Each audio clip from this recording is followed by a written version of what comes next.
I am Linda D'Aguilar. I am a partner with Glinton Sweeting O'Brien, which is a boutique law firm based here in Nassau.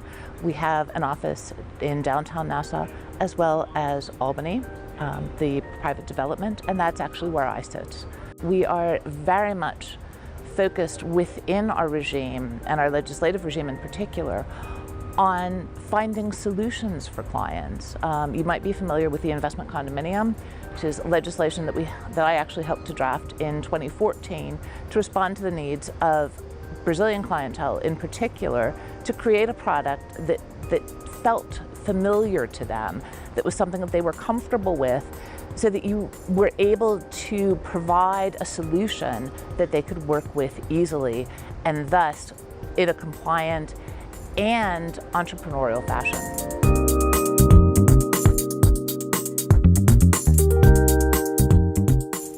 That's an interesting question. Everyone has different reasons. I met recently with an offshore banker who decided, he looked around the world as to different places. He was living, I think, in Switzerland at that point, and he decided on the basis of weighing each jurisdiction up, he wanted to be in the Bahamas. He considered the school system, the proximity to the United States, the weather, obviously, the fact that we are a very highly developed financial services center, good staff, highly trained staff, and also its ease of getting to Switzerland and Europe in those cases, while still maintaining a lifestyle that he wanted to bring his children up in and his wife to live in. The other day I happened to be out to dinner, and I met a gentleman from England. He moved here. He considered the Bahamas was the place for him to again raise his children, his wife to live, and the concerns of Brexit. So I think we'll see in the next couple of months as Prime Minister moves towards the negotiations with Brexit, and where obviously there might be some hard lines between the European Union and the United Kingdom, that persons will not want to go through that uncertainty and rather come to the Bahamas for its transparency, its longevity.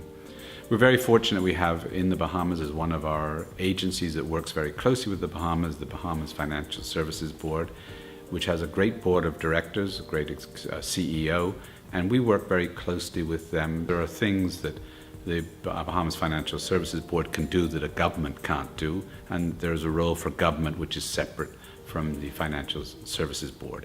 And so the two of them complement each other very well. The Bahamas Financial Services Board has proven to be one of the great success stories in the Bahamas. It is a private sector organization which is comprised of banks, trust companies, accountants, lawyers, all professionals who are involved in the financial services industry. It does get some financial assistance from the government, and then it raises a large part of its revenue from its members. It has proven to be an excellent forum for the private sector to work with the government, and the public-private sector relationship through the BFSB has proven to be a major advantage for our jurisdiction. The Bahamas is an ideal location for residents as well as doing business. We have an archipelago of over 700 islands here in the Bahamas, so you have a variety of options in terms of residents on major islands and small private islands and keys that are available for sale, which makes the Bahamas very unique in the region. And we have a lot of properties that cater to second home ownership as well in the Bahamas. A lot of gated waterfront communities that have amenities that persons in this area would love: marinas, golf courses, tennis courts, and it fits well with that environment for work. You know, you work hard, play hard. This is a great environment to do it in. The best part of living in the Bahamas is having the beautiful drive into work. And if you're lucky enough, having that scenic view from your office or conference room, and just gives you such great balance in your life. You know, you're working hard in the office, but still can appreciate and love where you live.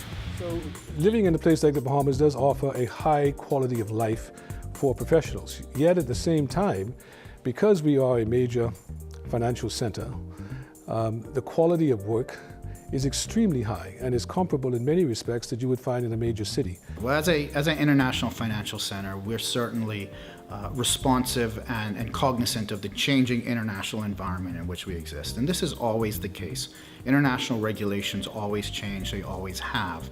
One constant, though, has been the Bahamas' ability to change and to evolve and to be nimble and really progressive in how we address the private client here in the Bahamas and the management of their wealth.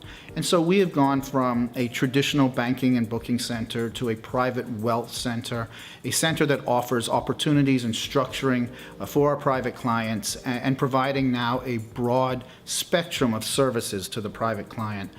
We are a comprehensive and full financial center today as the Bahamas, fully compliant with all international best practices, all international regulations.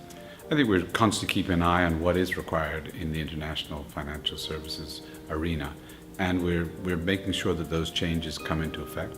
We were in both Italy and France later part of last year, to signing on to BEPS and the Multilateral Convention with regard to CRS. We're working along with the BFSB and also industry partners to make sure, as we move towards the CRS and the reporting requirements in September of this year, that we're all in line with making sure that everyone is reporting on the same wavelength, same grounds, that the computer systems are in place, and all of this is an attempt to make sure we're ahead of the game and remain completely compliant with OECD standards.